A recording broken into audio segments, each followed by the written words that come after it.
they're pulling me down. Echoes in my mind, can't leave them behind. Swamp donkey, monkey mouth, got me losing sleep. I'm haunted by your name. Caught up in this storm, my heart can't be tamed. Feeling trapped in time, reliving the pain. Hey, yeah, yeah, yeah.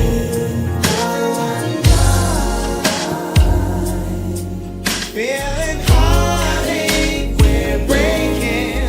Your love got me crying. Swamp donkey, monkey mouth. What's up? It's your boy Jack Bravo. I am back again. We're going to continue the series of the effect of secularism, secular humanism on the black man. And what I want to do is just really focus on, especially with the current events now, what is the goal for people that push this type of rhetoric? What's the goal for people that push this agenda? What do they want you to be? How do they want you to act? And that's the thing, I think people don't dive through deep to the surface. They often act like everybody has good motives. And even just if you do a quick examination of something like Darwinism, Darwinism, if you go to its final conclusion, and I've always said this, Darwinism, when you go to the final conclusion of it, encourages racism. Absolutely, it does. Because what it says is your tribe against my tribe and survival of the fittest. May the best genes win. Where have we heard that before? The ideology of Darwinism says that one race should serve another because they were destined to, because survival of the fittest is the only reason why one race should be above another. And if the other race eliminates, genocides, and entire another race, that race just didn't deserve to exist, and their genes don't live on to the next generation because there is no right and wrong. There's only might, there's only strength. And if you believe in that, then genocide can't possibly be wrong. It's just the natural order of things. We didn't say anything when gray wolves killed off red wolves. We didn't say anything when red ladybugs killed off white ladybugs.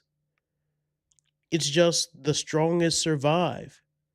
Now, you can make an argument that, oh, well, we need all the races to work together because we're stronger together. That's actually not what Darwinism says. It doesn't say that. It doesn't say we should hope that we can work together and that something good will come out of our striving to work together in the future. It says the strongest survive, and that's how things have always been. And to reach the next level of evolution, how can we fight against the millions and millions and millions and billions of years that came before us? Now, fortunately, evolution is not true. It's a fairy tale. So there's that. But then you also have these ideologies that use that as a foundation. Matter of fact, if you read the writings of Karl Marx, he wrote his best friends, his fellow theologians, his fellow um, writers. When Darwinism came out, he wrote them in a giddy manner, and he said, now we finally have a way of thinking, a system that allows us to come up with how man was created without God. And now we finally have this system that takes God out of the picture, and we can justify it. We can make logic. We can make a logical step. We can substantiate our claims, right? So that's what Karl Marx did, and he couldn't wait to tell people, man, this is so fascinating. Look at what Darwinism has done. And now I wish if we just examined it, Christians who have always been at the top of the strong thinkers of every society have Christians who have pushed every functional society that people want to live in since the beginning of time. I wish we would take a look into other philosophies the same way that we did evolution in the 90s. If you look at feminism under that same speculation, under that same degree of testing, if you look at secular humanism, what we're looking at today, um, if you look at it's so many of them that we're going to go through. Is a lot of them stem from Satanism, in my opinion. And what I mean by that is Satanism starts with the foundation of you are your own God. Secular humanism is the same way. Feminism is the same way, but just for women. It's what can serve me in this world of mine. And when you think like that, you can see that they have a similar foundation in each one of these isms. So we were cut off last week because my internet has been acting up. I don't know if it's the weather or whatever, but my internet's been acting up, and it kind of stopped me in the middle of talking about Future. For those who don't know, Future is a rapper. Okay, Future's a rapper, and I have to admit, every day I gotta wake up and say no to the nigga in the mirror because I do like ignorant music, dude. I can't, man, I was gonna say something. I can't help it. It's just in me. I like the beat. I like the melodies. I like how these people sound. I just heard the other day this dude did this mashup, and it was Futures rapping over Bone Thugs and Harmony, Thuggish Ruggish Bone. And it was so fire, man. It was fire. It made me like the way he was rapping. Cause I mean, that's born in the mid 80s. The Thuggish Ruggish Bone, that was my jam back then. Then you hear Future over that, and you're like, oh, this dude is flowing. And so all that to say this, like, there's a part of me that part of the reason why I feel like this series needs to be done is because as a black man, relatively young still, I see how young men can get wrapped up in all these philosophies and not even know all the different things that's hitting them. They don't even know. Like you're sitting and you're listening to this music and you're trying to decipher the messages that they're giving you, the deeper meanings of the messages, but then at the same time, you're being bombarded with this music that prompts you to feel a certain way. And if you know anything about the black community and the effect of music, one of the biggest things that you cannot ignore in the black community is the need to be cool. You can substitute any word you want in there for cool. Fly, cool, hip, um, popular. The need to be cool is so strong because it's a part of our like social order. The coolest dude gets the girls. The dude who dresses the flyest, the dude with the most drip, the dude who just who has the most charisma. He wearing that ish. He got that ish on. He geared up. We have all these phrases where it's like the cool person wins. And so when you hear this music and this music does something where it makes you feel cool, you put this music on in your car and you drive down the highway and you feel cool doing it. And I honestly will have to say, even though as much as I don't like to over spiritualize things, there is something satanic about music that does that to people, where you can ignore the deeper messages inside and then just go to the surface of this makes me feel cool, so I like it. I told people before, and I've told this story before, how I had to stop listening to certain music like 3 6 Mafia because their beats absolutely they bang. They are good. They make good beats. The beats I like. I like that Memphis Southern heavy 808 sinister sounding style they have. But that doesn't mean that what's going in your brain produces a good outcome in your life. And sometimes you got to make the sacrifice as a Christian man to say, no, I'm not gonna do this. All that to say, what does future what does the future hold, right? So let me get this set up here.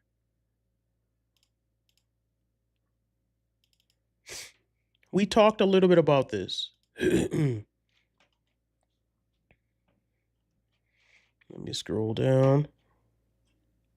Future, the black man's player. Being cool, being a player. That's what's pushed on the black male.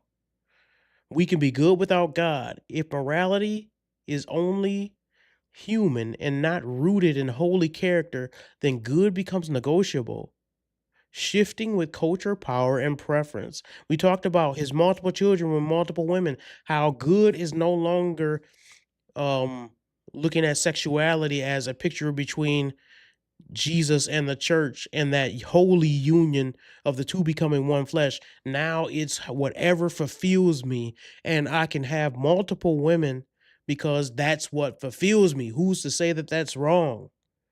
Child support, legal battles he's had. Mm. He's the player of all players, right? He has 7 different baby mamas and they are all fine chicks, right? So he's living a man's dream, as we talked about last week when he was in an interview and the guy says, "Man, I'm happily married, but you live in a dream." It's because he's the player. He's the dude that the black guys look for. I want to be like that. I want to drive these fancy cars. I want to have these women around. I want to have a life where I'm living like there's no tomorrow. I want to be up in the clubs. I want to do the fun stuff he's doing. He is the epitome of the black player. Let's read some of these lyrics from Low Life for those who don't know. Close this one. Those who remember Low Life, y'all remember this song?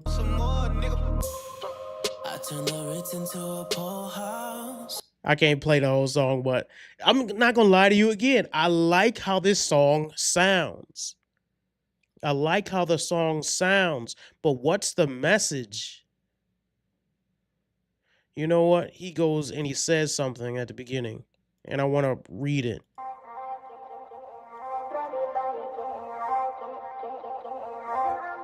If you read that, it says getting high. Okay? I just took some Molly, what else? I just took some Molly, what else? Got some bitch from Flawless, what else? All right, so let's read it because he is hard to understand.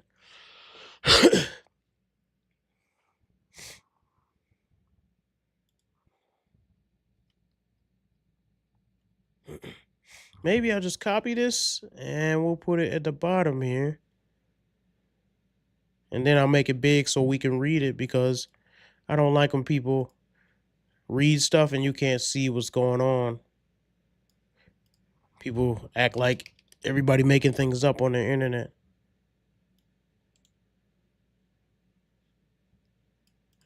Here we go. Let's copy it. Dang, it's a lot of lyrics. Unless...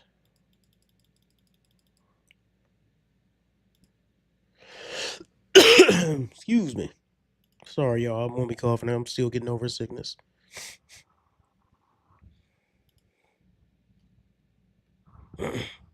Here's the lyrics to Low Life. High, getting high, everybody getting high. I just took some Molly, what else? Got some B from Follies with us. She gon' F the squad, what else? I'm a F her bras, what else? B from Pakistan, what up? Ferraris and them lambs, what else? So okay, let's break it down because you sound fly, don't it? You sound fly. What is he saying here? First of all, and my mama would always say this, and she's a very wise woman. Why does it seem like everybody who has the life that everyone should want takes substances that make you not live in the moment? Think about that for a second. Why do people who have everything you could possibly want, the cars, the women, the lifestyle, take substances that take you away from the moment? You don't need to get high if your life is good here on earth. Think about that. Then here's the next part. So he just took some Molly. She gonna F the squad. What else? So here's the thing about this. And we talked about hedonism being the main goal that they want black men to search for. What can fulfill you? Who can you have sex with? Driving fancy cars, having these materialistic things. Hedonism. So it's not enough for her to want to have sex with you. You have to get her to do disgusting things with multiple people. One girl, multiple men. She gonna F the squad. What else? That's not one or two. That's like a whole busload of men, right? So he's rolling with these animals and she's going to have sex with them, but he's going to have sex with multiple women. And he has foreign women. B from Pakistan, what up? Ferraris and the Lambs, what else? Is this not just a picture of the lifestyle of hedonism, hedonistic pleasures? You searching for what? Then you go to the club to let everyone know how great you are, right? So they can see you. Because if you been into the clubs anytime recently, it's not even about fun anymore. Let me explain this to you guys. It's not about fun anymore. It's about people pretending they're having fun because other people are watching and they want the people watching to be envious of the fun they're pretending to have. That's what the nightclubs are all about now. I remember seeing video footage from a nightclub, and it was the weirdest thing ever because as I was looking at the footage, everyone was sitting down. And they were sitting down in a lounge like area with hookah around.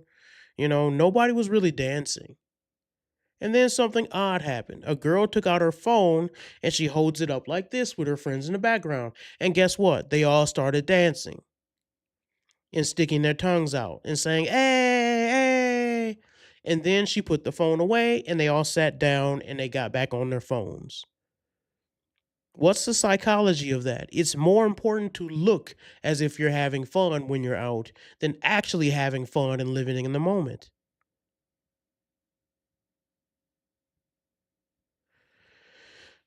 So let's continue here.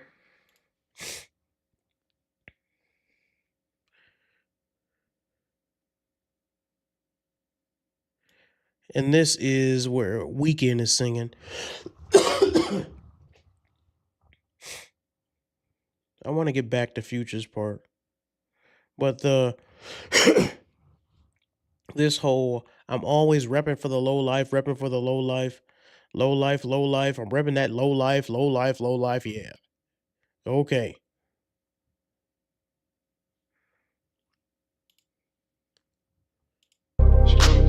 She gon' them sands, but you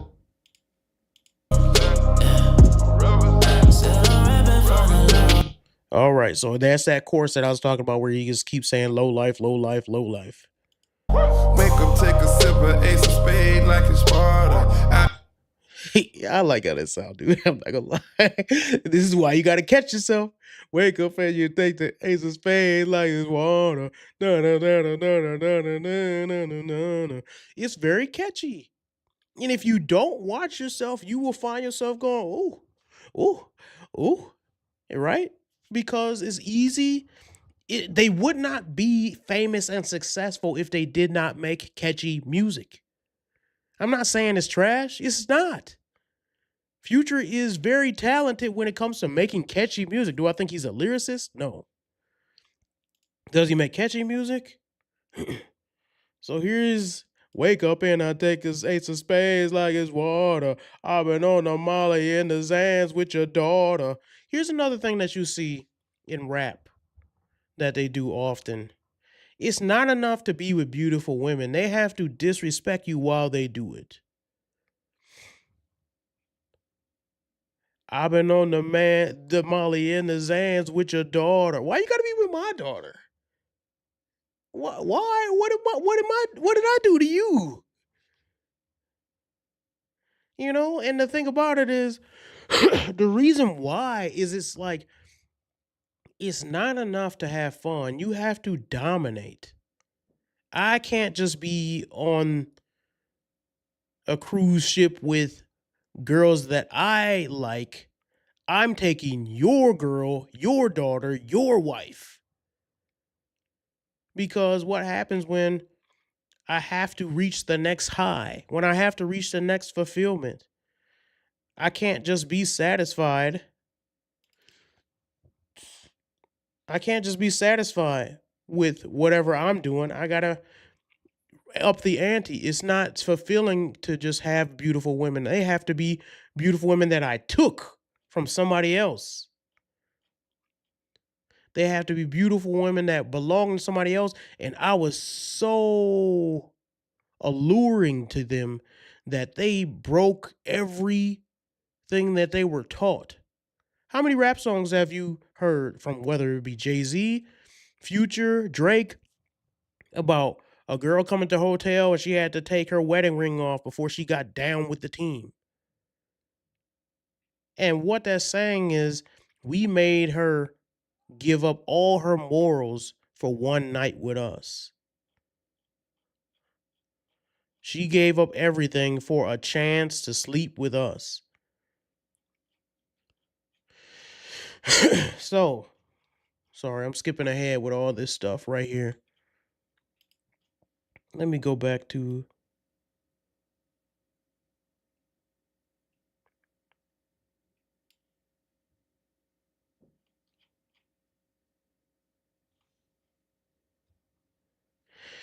when God is removed from the picture.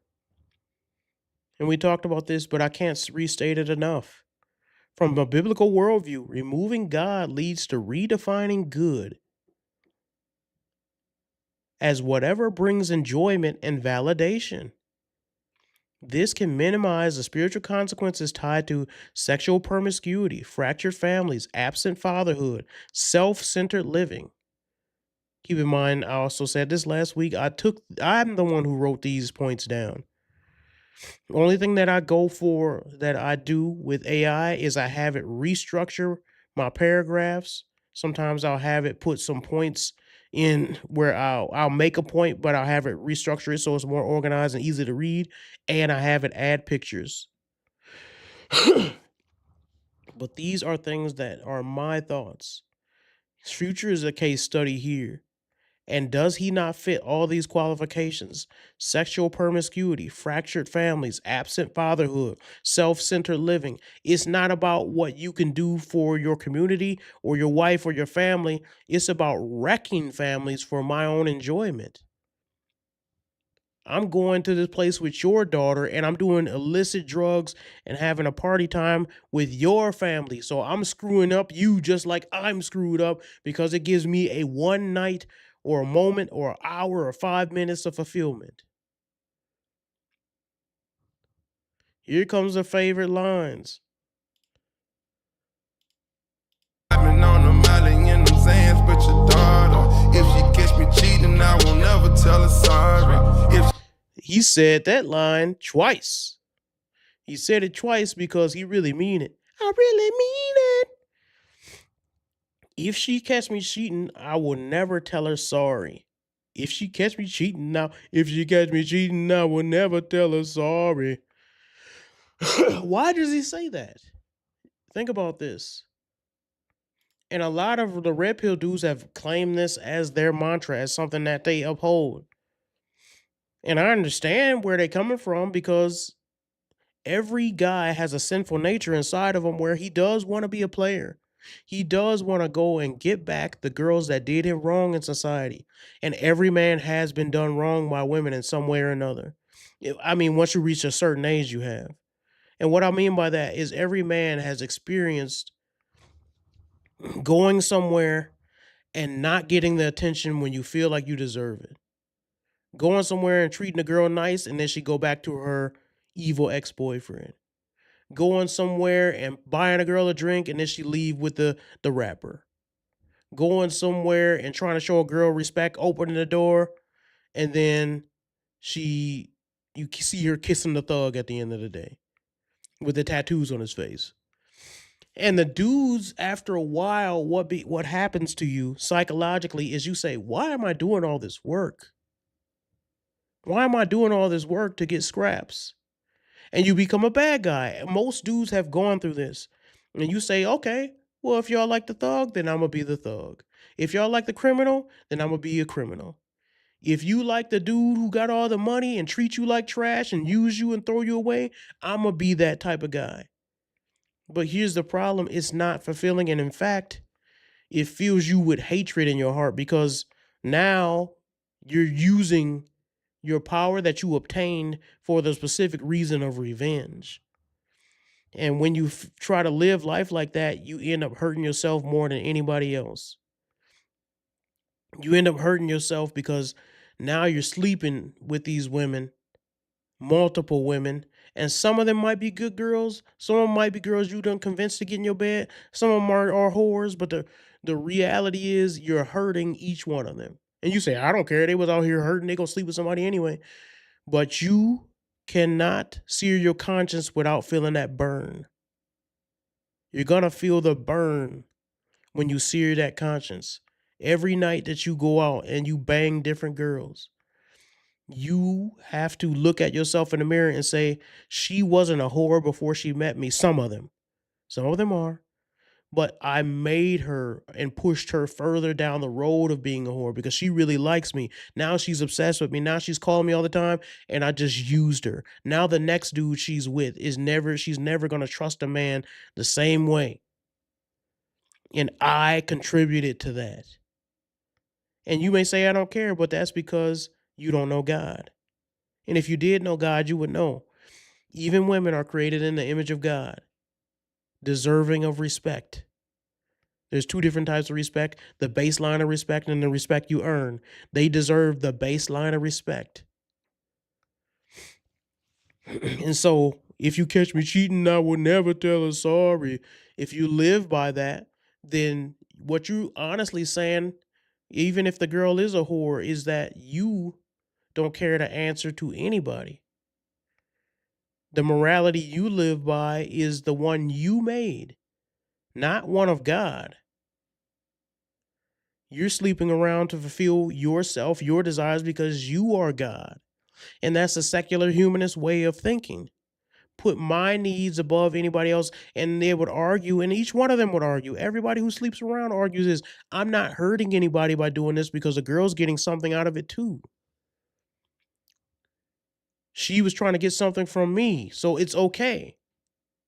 It's okay for me to use her like a piece of meat because she was just trying to get some money out of me. She had fun that night too. Now she's just trying to take advantage of me and take my money anyway. So I might as well use her like a piece of meat and discard her. But the reality is, even if she was trying to do that, and even if she's a low down, dirty 304, is that how God would have you treat somebody created in the image of God? And that's the difference between secular humanism and Christianity.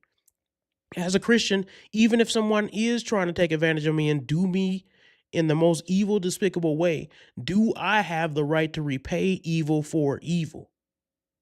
Do I have the right?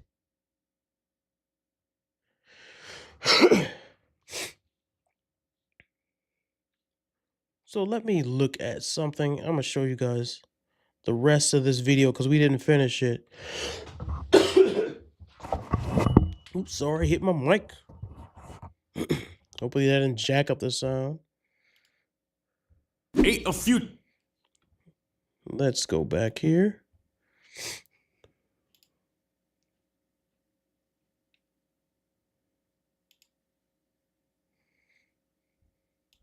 Number 8 gifted his son a Rolex. The first entry on our list is admittedly much less serious than the rest of the list. But it's still a perfect example of the ultra-decadent life that Future loves so much. Any fan of the artist knows that he has fathered a huge amount of children. His 8th baby mama was just confirmed earlier this year. And while people might criticize Future for his seemingly endless number of children, it seems that Future likes to make sure that his children are well taken care of.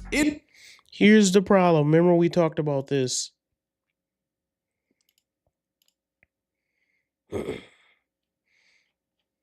Let's see if I can find it.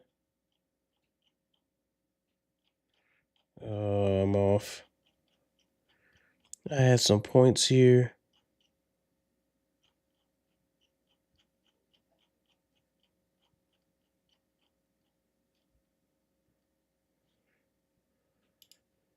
Here, I'm about to find it.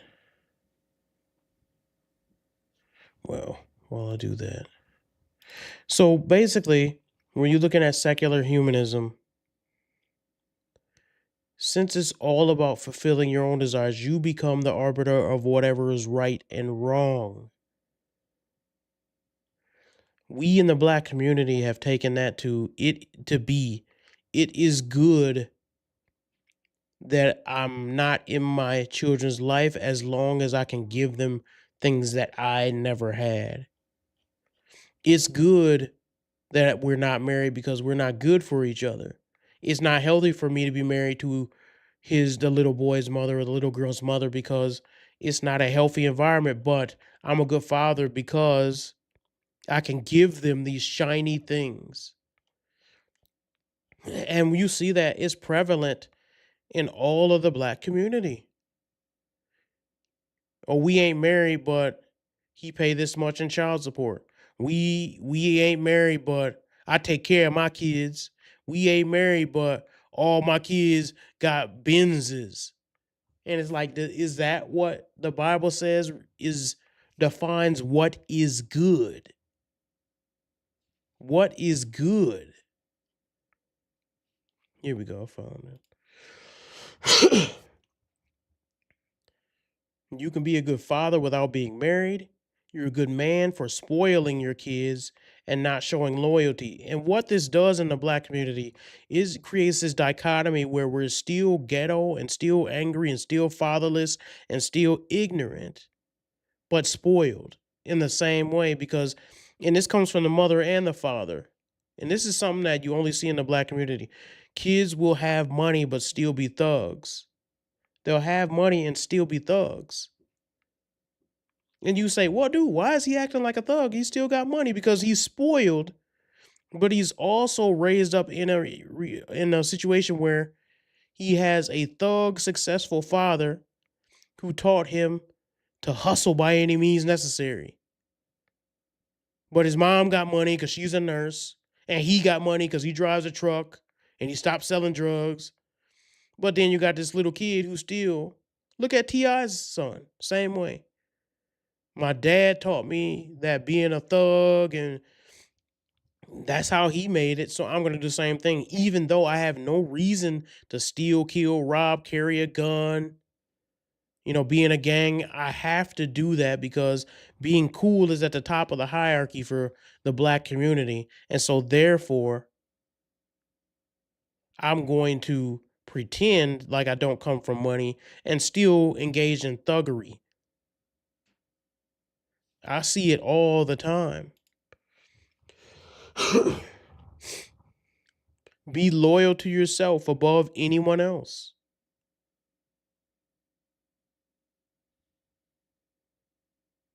I don't care if it's good for your kids. I'm going to do what makes me feel happy. Giving a 5-year-old, 6-year-old, 7-year-old a Rolex, a watch worth more than cars, and some even worth more than homes. And you gift that to a kid. Why? Does that kid really want that? No. And even if he did really want it, does that mean he should get it? No. And even so we know he doesn't want it. We know he shouldn't have it, but it makes me feel good. And it reiterates that I'm a good father in what I view as the moral standard for me.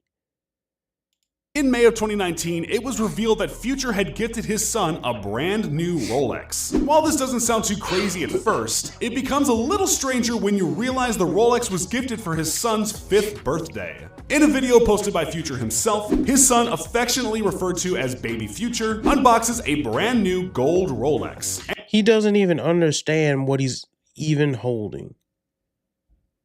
And that is important because when you believe and you go down a secular humanist way of thinking, it doesn't even matter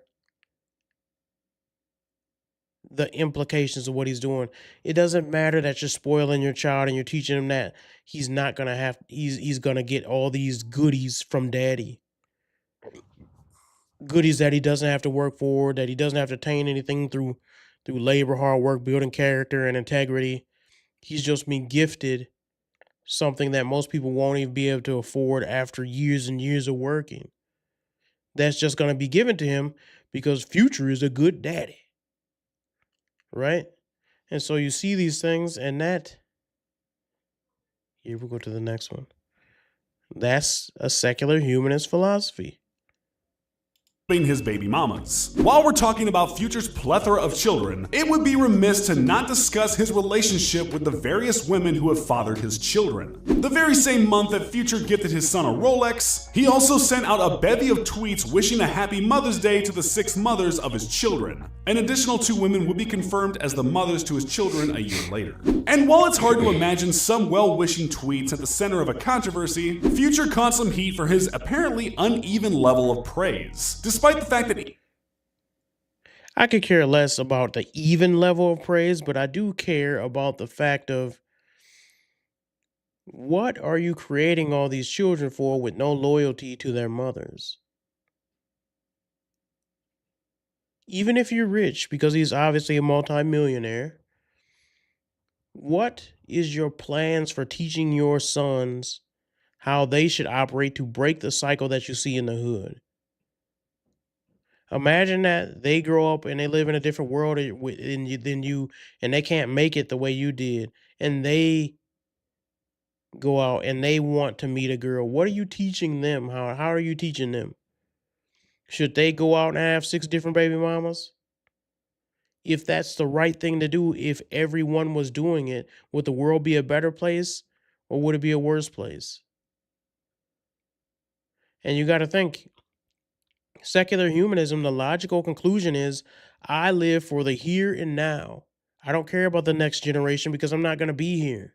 Why should I? Give me one logical reason why it should be my preference to care about the next generation. If we're all going to die and return to dust, and whatever I believe is right, I should do, and whatever fulfills me, that's what I should pursue. Why should I care 3 generations down the line what happens? They're going to be doing their own thing. And you hear these rappers and these artists say these secular humanist things of, they're going to do their thing. Why should I care?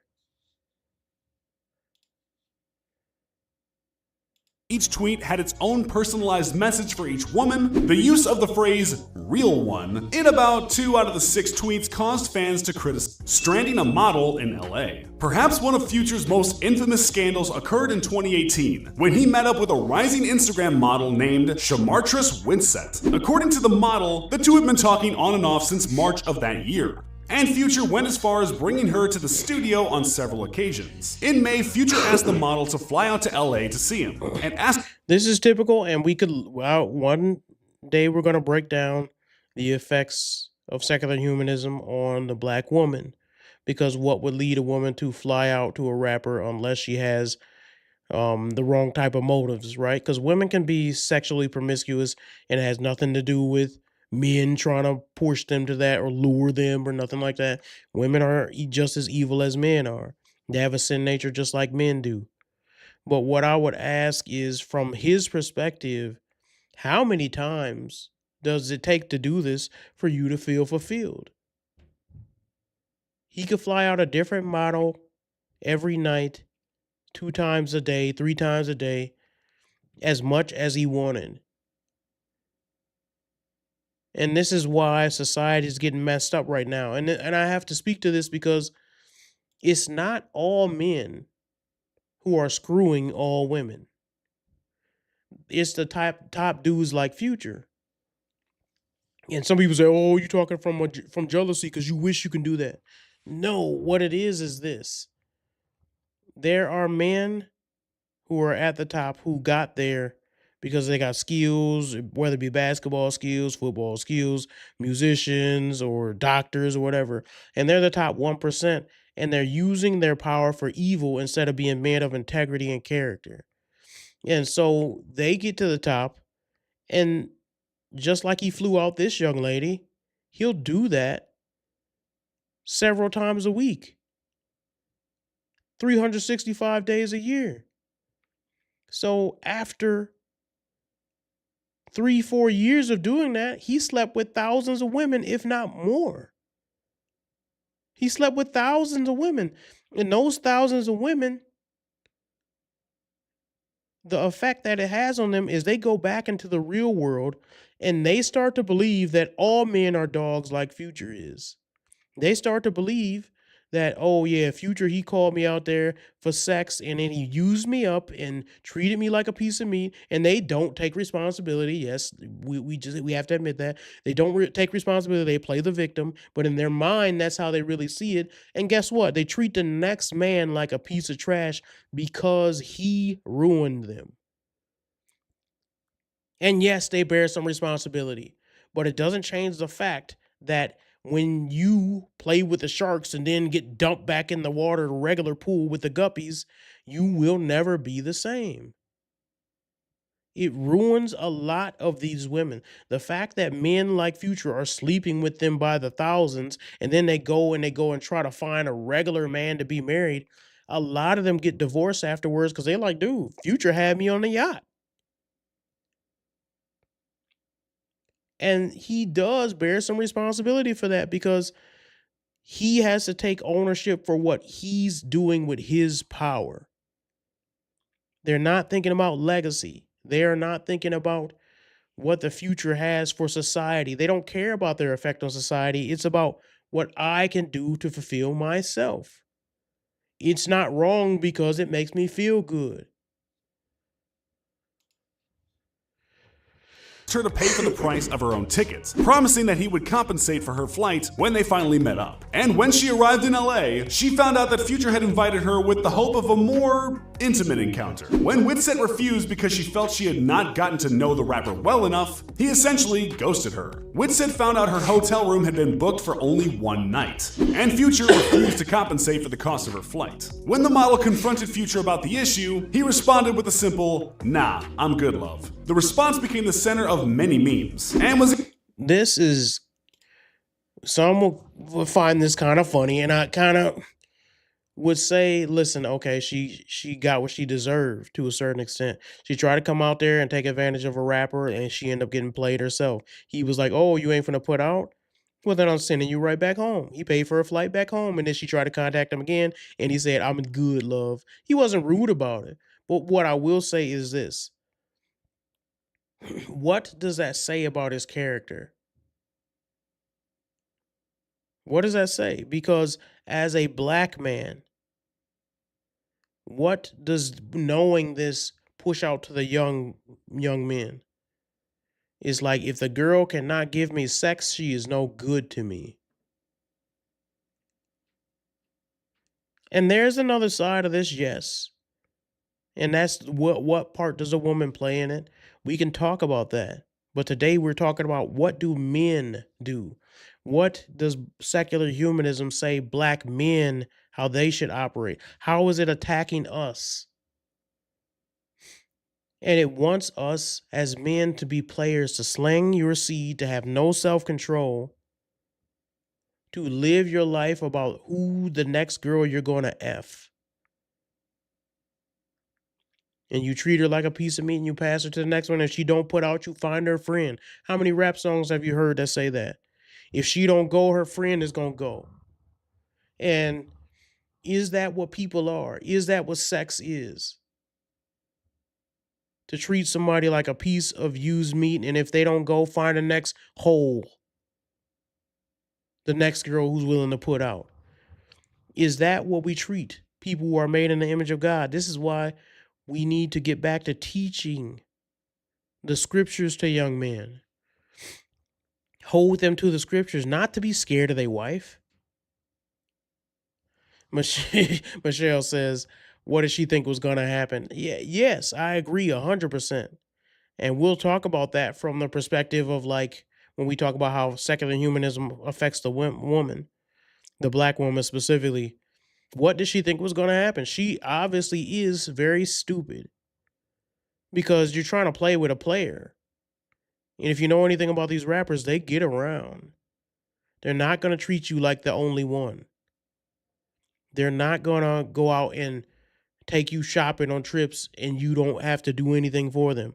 They're going to get what they're paying for, or you're going to get out. But in that says a lot about how they have diminished humanity to being nothing more than a play toy, and they don't look at people as being created in the image of God.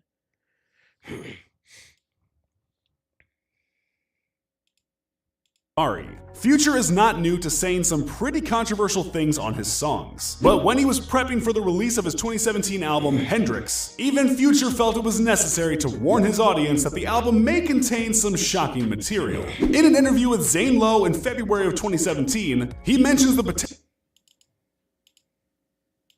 controversy and quickly explains he isn't bothered. It might get the wrong attention, he said. If it ruffles feathers, it is what it is. And while there are several songs that Future could be referring to in that quote, it is most likely referencing the track Sorry. The lengthy track finds Future taking an in-depth look at his past misdeeds, ranging from his relationships with women to his previous life as a drug dealer. One line in particular, however, caught the attention of many fans. About halfway through the track, Future raps, quote, "Sold crack to a pregnant lady, forgive me for the crack baby," unquote. Many fans felt This is a problem you see in the black community. They say, I'm sorry for doing this and it was wrong for me to sell drugs, but they still benefit from the drugs they sold. They still will go out and promote the violence, the drug dealing, all the stuff. And the reality is they don't respect human life. And they don't respect human life because human life is nothing but a vapor to a secular humanist. When you look at secular humanism, what is special about life other than the value we choose to place on it? Even when a baby is in the womb, because of the growth of this secular humanist ideology, I would say half of American women believe that you should be able to kill your child. Human life is only valued if we put value on it. Now, that's not true. We as Christians believe that value comes from God, that He is the one who created you with value, with a purpose. But when you treat people like these rappers do, who believe in the secular humanist ideology, you will say things like, yeah, I sold crack and I had to do what I had to do. And they say, well, what about the harm principle? Secular humanism is against that.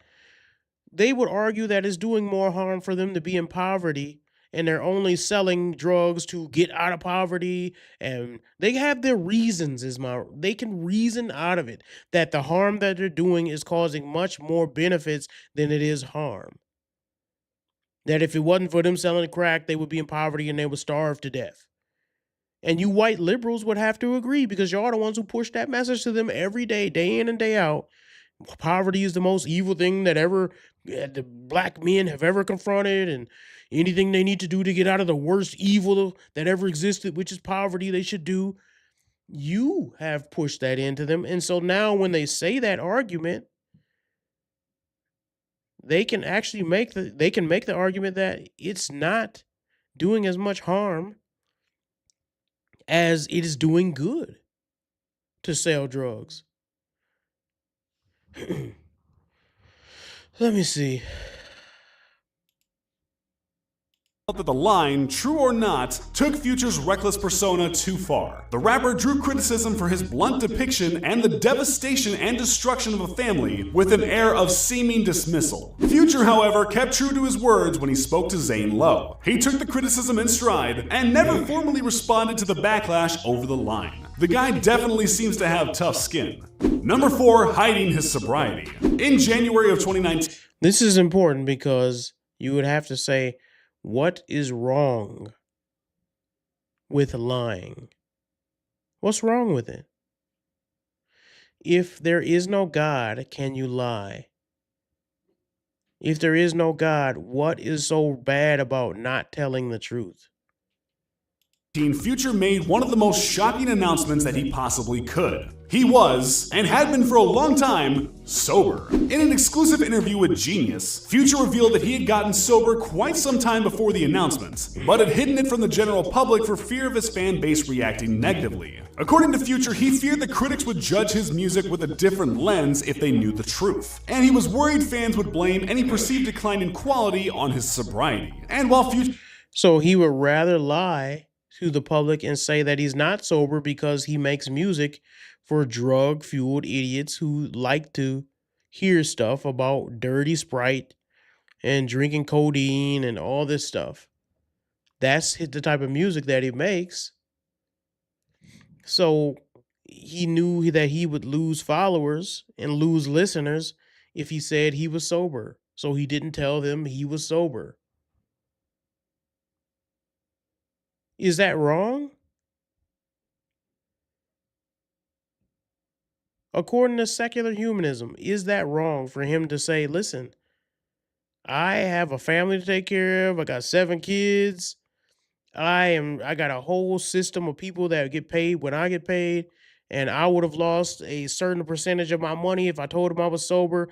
But yes, I do know that it's encouraging kids to use drugs. But if drugs is what makes them happy, then they should be able to do drugs if they want. It's their mind, it's their body, it's their life, right? My body, my choice. What's wrong with that? What's wrong with him saying I lied about being sober because I knew I would lose fans?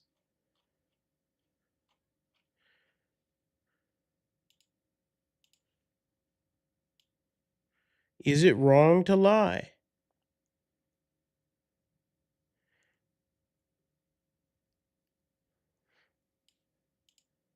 It's funny because the next person we're going to talk about on the next show, he's been brought up a lot in the Epstein files. He's been brought up an awful lot. You kind of got to wonder what this guy's been all about.